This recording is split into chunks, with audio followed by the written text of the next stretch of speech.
Hello and welcome to Geek Journal, the show that tells you about interesting dates in the week ahead. This week, we talk about the spacewalk.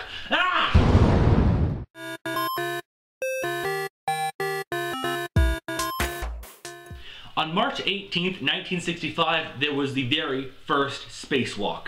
It was conducted by Lieutenant Alexei Leonov. He exited the spacecraft Volokshad 2 for a 12-minute spin, and thus became the first person to ever walk in space. However, there was a problem. While he was out there, the vacuum of space made his suit puff up, and he couldn't get back through the door into his spaceship.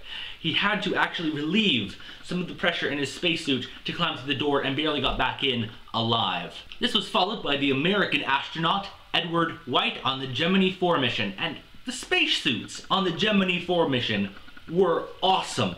Actually, most retro spacesuits were awesome, if a little bit unsafe. And today, though our spacesuits might not look as cool, they are a lot safer. And safety is kind of big in space. Space is a very hostile environment and not suited to temperamental humans like you guys. For example, the same man who did the first ever spacewalk, Leonov, was supposed to be the commander officer on the Soyuz 11 mission to Soyuz 1. Basically, he was going to fly a spaceship up and dock with the first ever occupied space station, people orbiting something in space. However, his second in command was thought to have tuberculosis, so they brought up the replacement crew.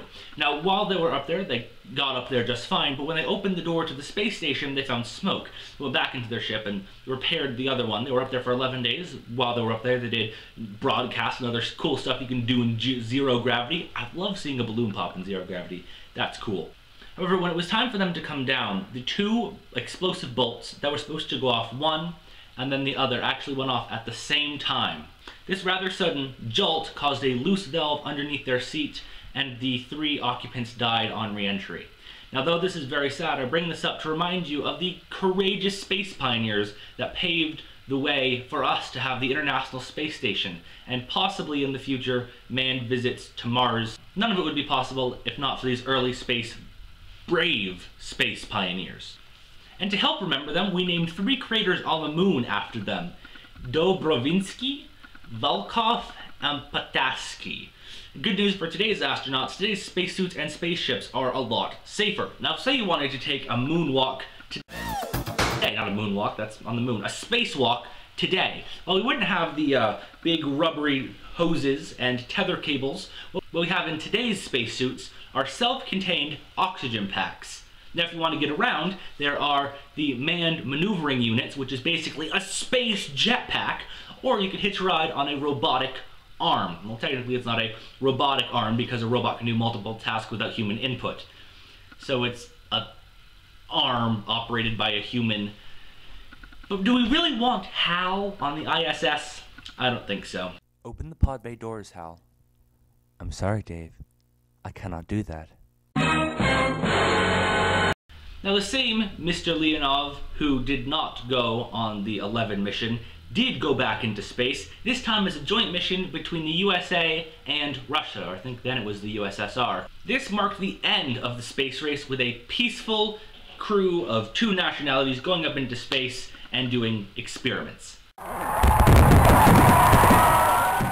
In an interview with BBC, astronaut Pierre Sellers, who's done about like 6 spacewalks for the ISS, talked about how interesting it is that you can hit something with a hammer and not hear any sound, but if there's another astronaut, you can put your heads together and have a conversation because your sound waves will go through the material of the visor. March 22nd is Goof Off Day, and who doesn't like a gesture? Use March 22nd to be the class clown, and if you're the class clown already, use it to pull the biggest prank of your life! Just remember to keep it classy. Next week, March 30th, is a brand new holiday. Geek and Sundry's Felicia Day has officially called it Tabletop Day, March 30th. That is next week, but I'm giving you a heads up so you can make the necessary preparations. So launch your battleship and seize your settlers of Catan. Now, down at the dungeon today, we have some very interesting things. We have the Tumblr of the current commander of the International Space Station. He's Canadian, eh? He posts pictures from space, which are, as you'd expect, absolutely beautiful.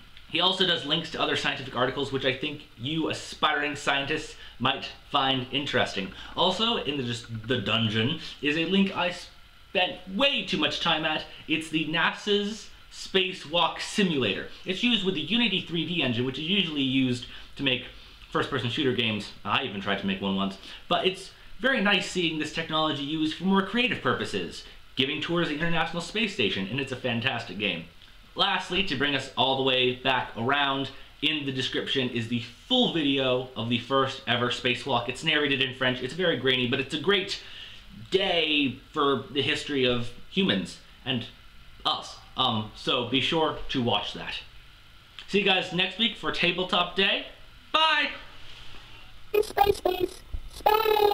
Yeah, mate, I know. Space, space, We're in space. space. Alone. Space, 1,000 years. space, space, space, space. It's a long time to be here with you, I'll tell you.